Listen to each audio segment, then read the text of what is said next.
discuss the provisions of different types of emergency under the Constitution of India? Ans. The Constitution of India provides for three types of emergency. A. National emergency due to war, external aggression or armed rebellion, Article 352. B. State emergency due to the failure of constitutional machinery in states, Article 356.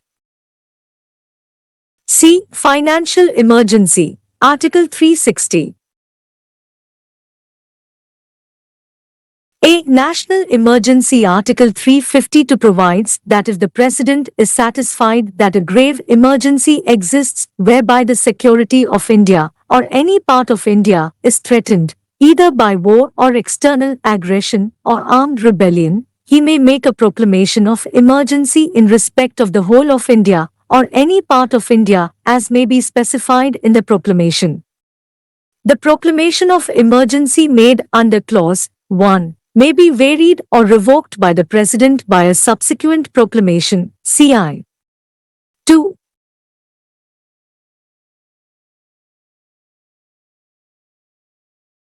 The President shall not issue a proclamation under Clause 1 or a proclamation varying such proclamation unless the decision of the Union Cabinet, i.e. the Council consisting of the Prime Minister and other ministers of Cabinet rank appointed under Article 75, that such a proclamation may be issued has been communicated to him in writing.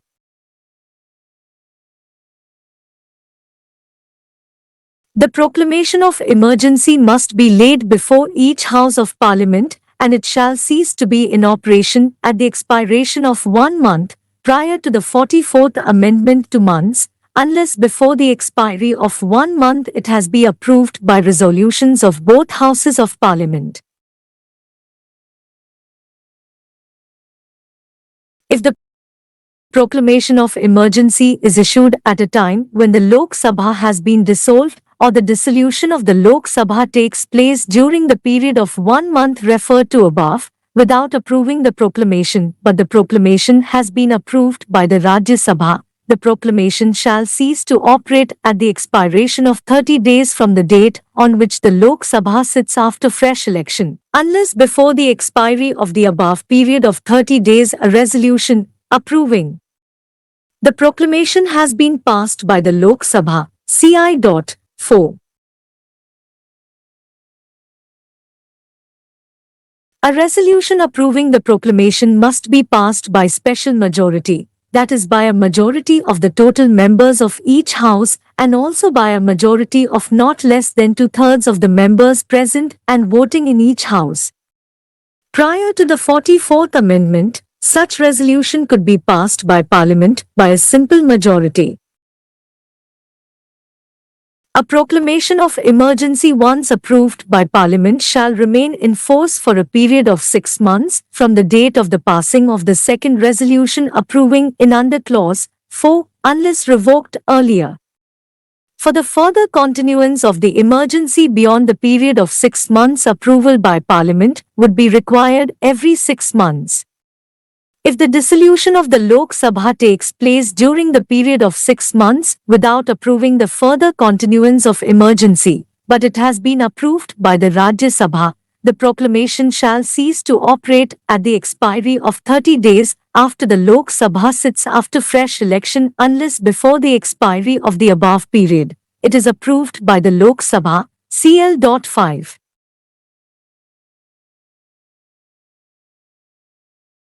Here also the resolution is required to be passed by the special majority referred to above. The President shall revoke a proclamation of emergency or a proclamation varying such proclamation if the Lok Sabha passes a resolution disapproving it or disapproving its continuance. Where a notice in writing signed by not less than 1/10th of the total number of members of the Lok Sabha have been given their intention to move a resolution for disapproving the continuance of a proclamation of emergency, A. to the Speaker, if the House is in session, or B. to the President, if the House is not in session, A special sitting of the Lok Sabha shall be held within 14 days from the date on which such a notice is received by the Speaker or the President for the purpose of considering the resolution, CLS 7 and 8.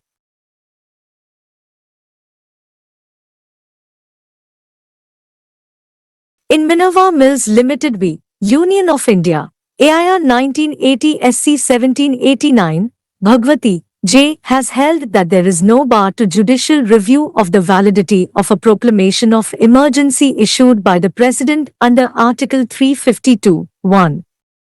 Merely because a question has a political complexion, it is no ground why the court should shrink from performing its duty under the Constitution if it raises an issue of constitutional determination. Effects of proclamation of emergency. The following are the consequences of the proclamation of emergency. 1. Extension of centre's executive power. Article 353. During the operation of a proclamation of emergency, the executive power of the Union extends to giving of directions to any state as to the manner in which the executive power of the state is to be exercised. The 42nd Amendment made a consequential change in Article 353 following the amendment made in Article 352.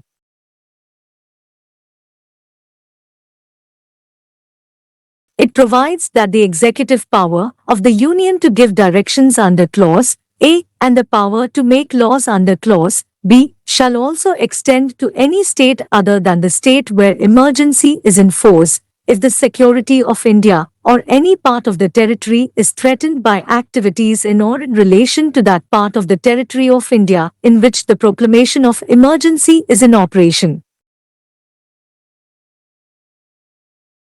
2. Parliament empowered to legislate on state subjects. Article 353, b. While the proclamation of emergency is in operation, the Union Parliament is empowered to make laws with respect to any of the matters in the state list.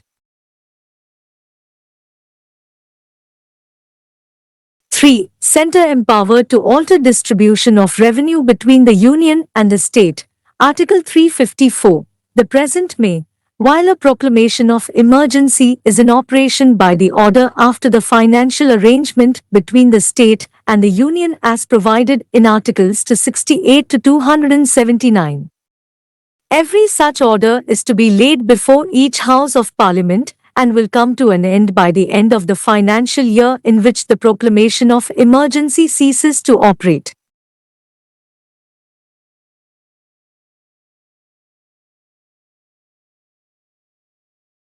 Four. Extension of life of Lok Sabha. Article 83. 2. While the proclamation of emergency is in operation, the President may extend the normal life of the Lok Sabha by a year each time up to a period not exceeding beyond 6 months after proclamation ceases to operate. 5. Suspension of fundamental rights guaranteed by Article 19. Article 358 provides for suspension of the 6 freedoms guaranteed to the citizens by Article 19 of the Constitution. It says that while a proclamation of emergency is in operation, nothing in Article 19 shall restrict the power of the state to make any law or to take any executive action abridging or taking away the rights guaranteed by Article 19 of the Constitution. It means that as soon as the proclamation of emergency is made, the freedoms guaranteed by Article 19 are automatically suspended. The 44th Amendment, Act 1978 has made 2 important changes in Article 358.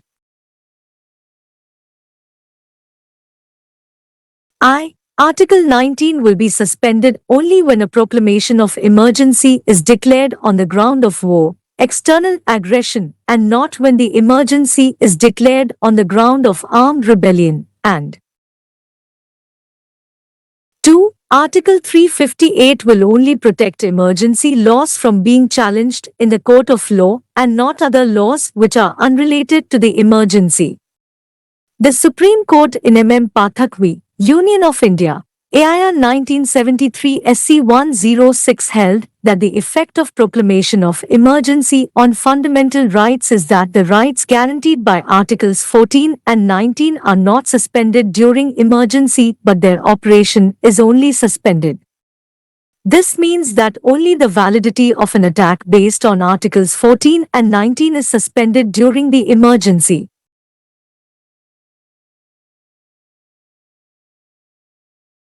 Article 359 empowers the President to suspend the right to enforce fundamental rights guaranteed by Part 3 of the Constitution.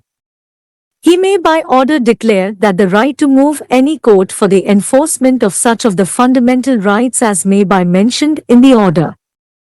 Constitution, 44th Amendment, Act exclude Articles 20 and 21 from such order, and all proceedings pending in any court for the enforcement of such rights shall remain suspended for the period the proclamation is in force or for such shorter period as may be specified in the order.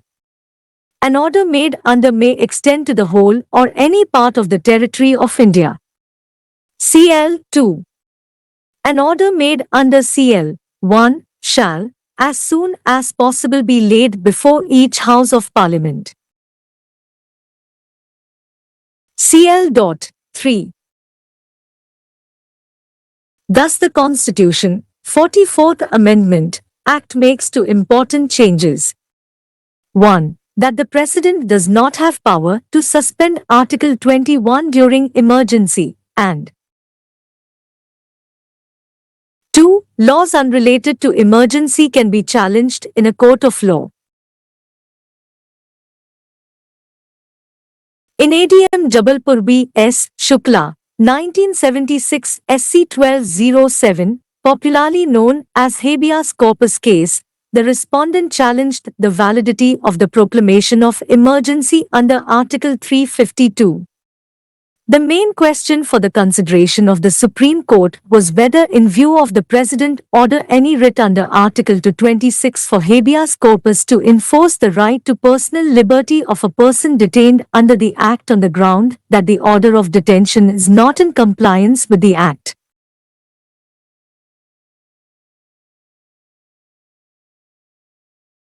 The Supreme Court held that no person has any legal right to move any writ petition under Article 226 before a High Court for a habeas corpus or any other writ or order or direction to challenge the legality of the detention order, on the ground that the order is not under or in compliance with the Act or is illegal or vitiated by mala fides factual or legal or is based on extraneous consideration.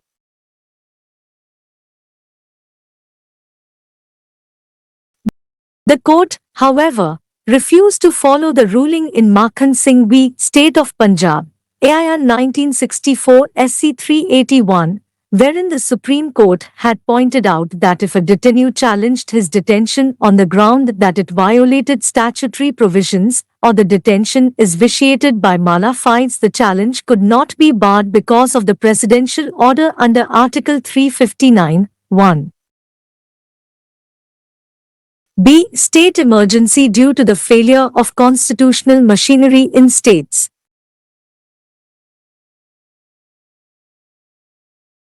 Failure of constitutional machinery in state. Article 356 says that if the President, on receipt of a report from the governor of a state or otherwise, is satisfied that a situation has arisen in which the government of the state cannot be carried on in accordance with the provisions of the Constitution, he may issue a proclamation.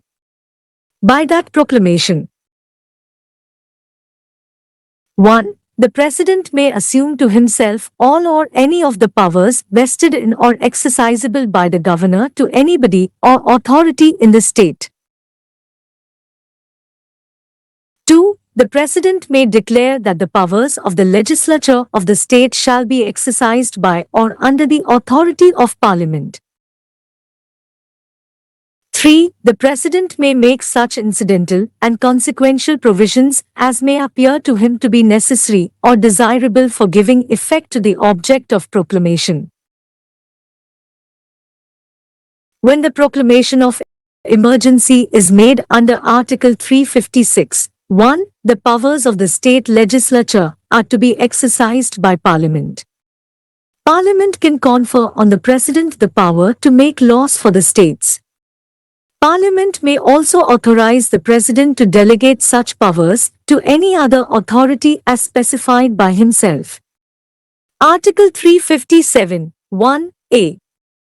If the Lok Sabha is not in session, the President may authorize expenditure from the Consolidated Fund of State, pending sanction of such expenditure by Parliament.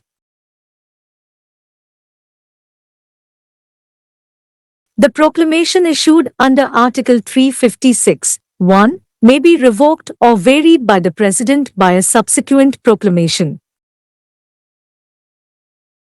It is to be noted that the word satisfaction in Article 356, 1, does not mean the personal satisfaction of the governor, but it is the satisfaction of the cabinet. The satisfaction of the President can, however, be challenged on two grounds that 1. It has been exercised mala fide, 2. Based on wholly extraneous and irrelevant grounds, because in that case it would be no satisfaction of the President.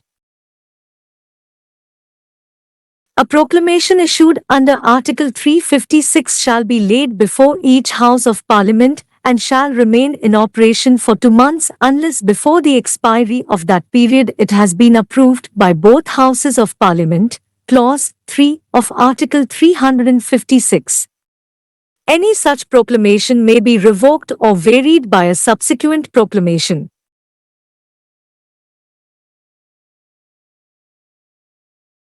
If any such proclamation is issued at the time when Lok Sabha is dissolved or the dissolution takes place during the period of 2 months and the proclamation is passed by the Rajya Sabha but not passed by the Lok Sabha, the proclamation shall cease to operate at the expiry of 30 days from the date on which the new Lok Sabha meets after the reconstruction unless before the expiry of 30 days it has been also passed by the Lok Sabha. If the proclamation is approved by the Parliament, it will remain in operation of 6 months. Parliament may extend the duration of proclamation for 6 months at a time, but no such proclamation shall in any case remain in force for more than 3 years.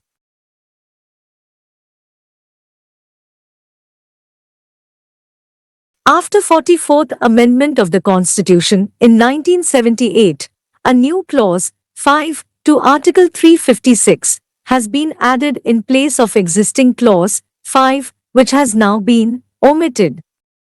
This new clause, 5, provide that a resolution for the continuance of the emergency beyond 1 year shall not be passed by either House of Parliament unless a proclamation of emergency is in operation at the time of passing of such resolution, and b. the Election Commission certifies that the continuance in force of the proclamation under Article 356 during the period specified in such resolution is necessary on account of difficulties in holding general elections to the state legislative assembly concerned.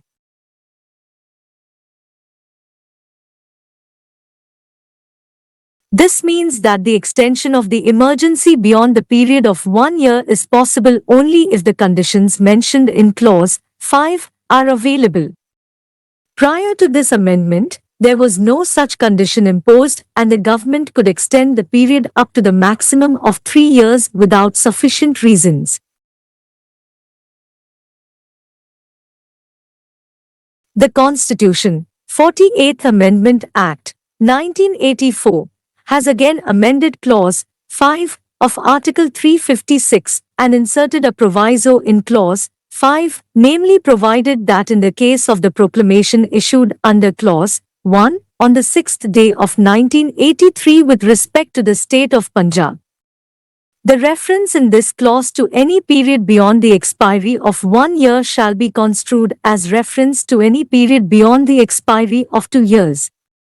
Under the existing Clause 5, the Presidential Proclamation of 6th October 1983, with respect to Punjab, could not continue in force for more than 1 year unless the special circumstances mentioned therein were satisfied.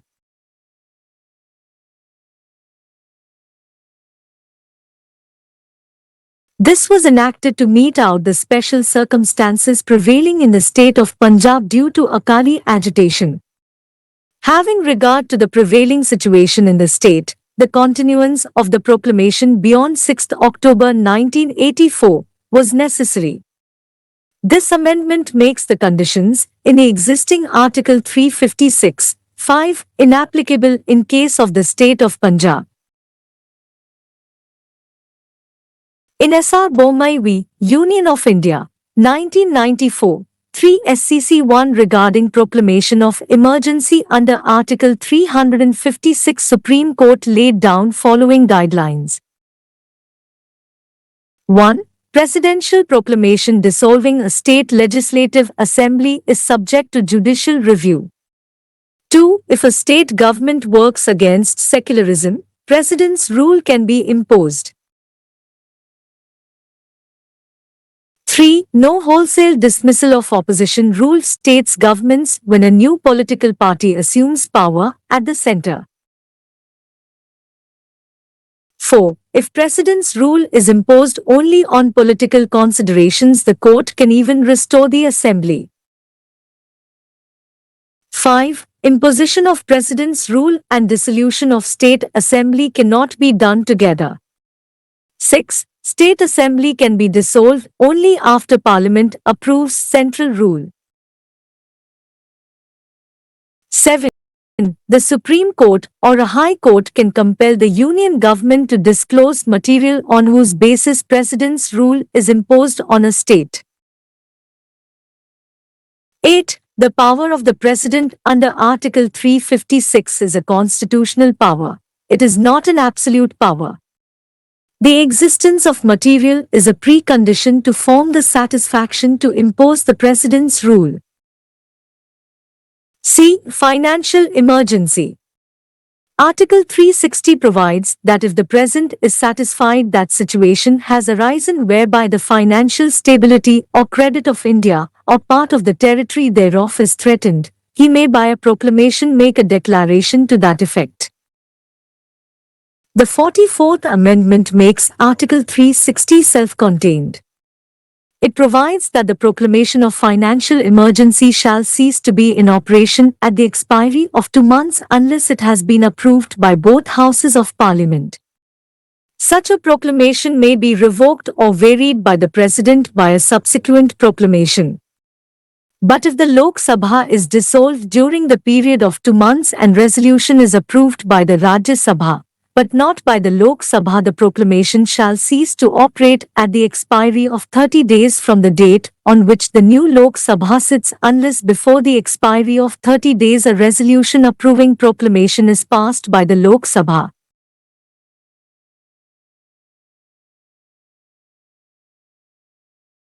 During the period when such a proclamation is in operation, the executive authority of the Union shall extend to the giving direction to any state to observe such canons of financial propriety as may be specified in the directions and be deemed necessary by the President for maintaining financial stability and the credit of the state.